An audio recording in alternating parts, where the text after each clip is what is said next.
Welcome to the Bahamas Tonight, the Northern Edition. Good evening, all. I'm Shasheena Rolle. As always, it is so great to have you with us. Early voting taking place today during an advance poll on the gambling referendum. Many gathered at the Foster B. Pastina Center to exercise their democratic right to vote. Now, while hundreds registered for the poll, it may have been a disappointing turnout here on Grand Bahama. It was a slow and steady flow as persons registered for the advance poll showed up at the Foster B. Pastina Center to exercise their democratic rights to register their yes or no vote on the gambling referendum. Police officers, church leaders, persons from the Vote No and Vote Yes campaigns were all present for the historic occasion. But the turnout was not as expected. Over 400 persons registered in Marco City and 222 in Central Grand Bahama. Returning officers for both areas, along with returning officer for Pine Ridge, Dr. Cecil Thompson, says attendance was average at best. The polls were open at exactly 8 a.m. this morning. Turnout throughout the day has been steady. It wasn't as massive as the general elections, but the turnout has been consistent and we had a steady flow. A little over 75 persons would have voted today in the Pine Ridge constituency, and on that register we have about 240 individuals. So the turnout is not as great so far. We had about 71 so far, so it's been pretty slow throughout the day. But there are many who believe that voting yes means going against God's principles. These residents say this is the reason why they are voting no.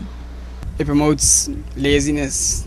You take your hard-earned money and you go buy numbers, and then you get addicted to it.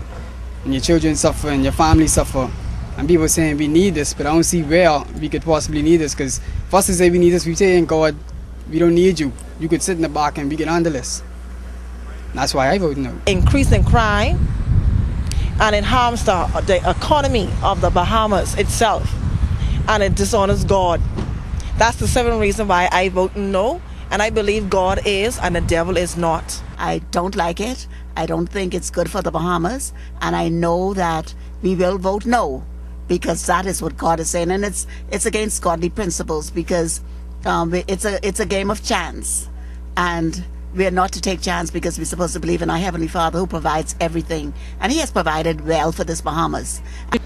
On the other hand, there are many who say a yes vote gives Bahamians the freedom of choice and provides jobs to thousands. These Grand Bahama residents say for this reason and more, they plan to vote yes. For freedom of choice.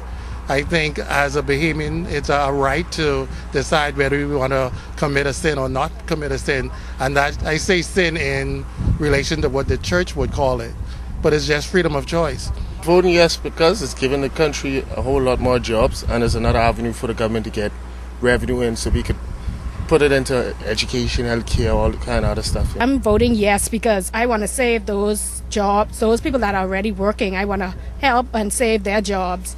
So I choose to vote yes. I choose to vote yes because the government needs some of that tax money what the big man making in the number house. And I am not going to vote no and go behind no pastor when he said no, because he is not going to feed me, neither my grandchildren, and I have bills.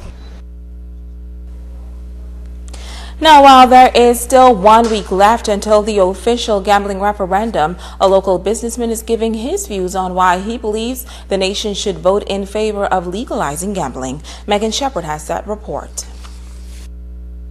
Owner of H. Forbes Charter and Tours, Hadley Forbes, is sharing his views on the upcoming gambling referendum. Forbes says he believes that in 1 week the country will vote yes, and that this is no doubt the best decision for the nation. I think what the government is doing is giving the citizen a choice to whether or not they want gambling to continue to be underground for the locals, underground, or to be above board, tax, and make a contribution to the national treasury. For those that are opposing the referendum based on religious views, Forbes says they have a choice and a right not to gamble, but should not take away the choice from others. He says the Vote No campaign is going very strong, and he believes religious leaders should put that same effort into saving souls. I think the born-again Christian, they have a choice. And their choice is to serve God, who is their creator and all of our creator. He also gave us choice. So, I think they're picking the wrong fight. The right fight will be is to sit down and with the government and ask them what the shortfall of the national budget is and how best we can assist to raise more revenue to take care of the ill of society. Forbes says that so many people rely on the government for all of the social services, and that revenue from the legalization of gambling will be of great help.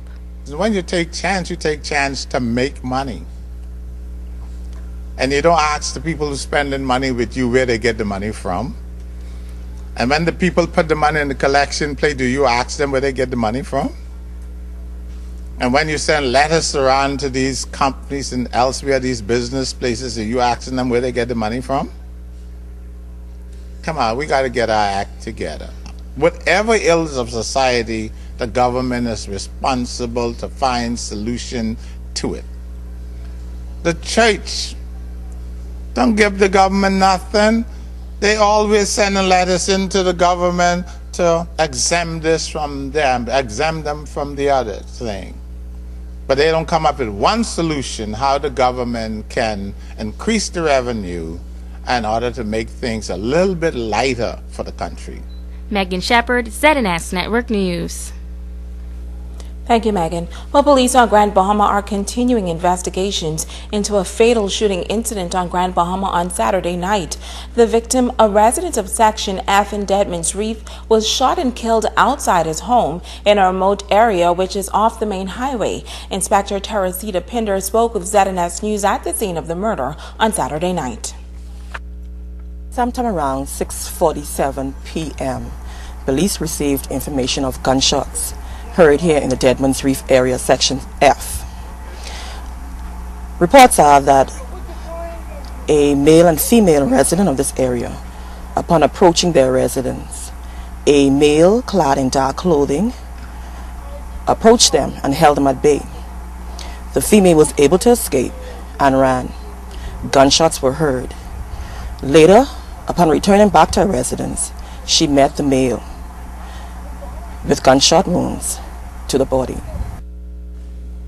Now, the victim has been identified as 50-year-old Christopher Outen. He is the brother of gospel recording artist Pastor Simeon Outen and former PLP candidate Caleb Outen. Outen's fatal shooting is classified as Grand Bahama's first homicide.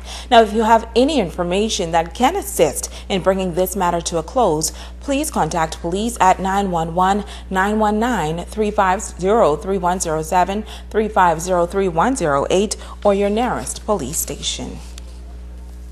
And police have not yet released the name of the man who was killed in a traffic mishap in the 8 Mile Walk area early Friday morning. But unconfirmed reports say the victim is Jeremy Swan of Seors Village. Swan, 27 years old, was reportedly driving a stolen car when he crashed into a wall near Freddy's Corner in Hanahill, 8 Mile Walk. Now, he died a short time later. The accident occurred around 4 a.m. Friday morning, and police say an illegal firearm was also found at the scene. 20 pounds of marijuana found at the domestic terminal of the Grand Bahama International Airport on Friday afternoon. Officers with the Drug Enforcement Unit, acting on a tip, checked a charter flight that had just landed from Bimini on Friday.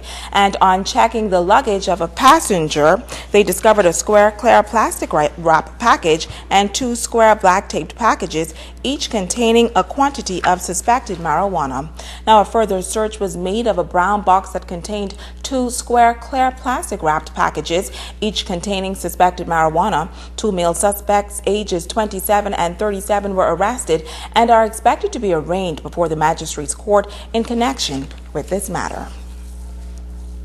Another oil spill impacting the shoreline of Grand Bahama. The spill occurred around 6 a.m. yesterday morning near the Borco jetty as the oil tanker Butterfly was getting fuel from a barge. The spill resulted in several large pockets of oil in the Pinders Point and southern communities, the Freeport Harbor area, and beach in 8 Mile Rock. We spoke with Ray Darville of Overseas Maritime Group, who was up in arms about this spill.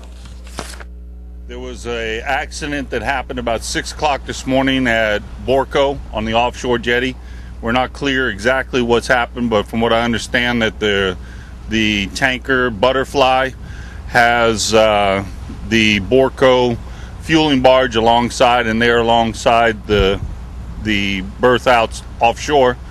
And so we took it upon ourselves to come out here. We were not called. We took it upon ourselves to come out here and start cleaning this mess up on our own nickel because nobody will call us. Now, Darville says he was eventually asked to assist in cleaning up the spill, but he is not happy with the way it was handled. This is one of 5 pockets of oil, and this is one of the smaller ones here. And as you see, there's nobody here cleaning it up. There should be a team of individuals here on the rocks right now cleaning this mess up, as well as the other 4 other locations.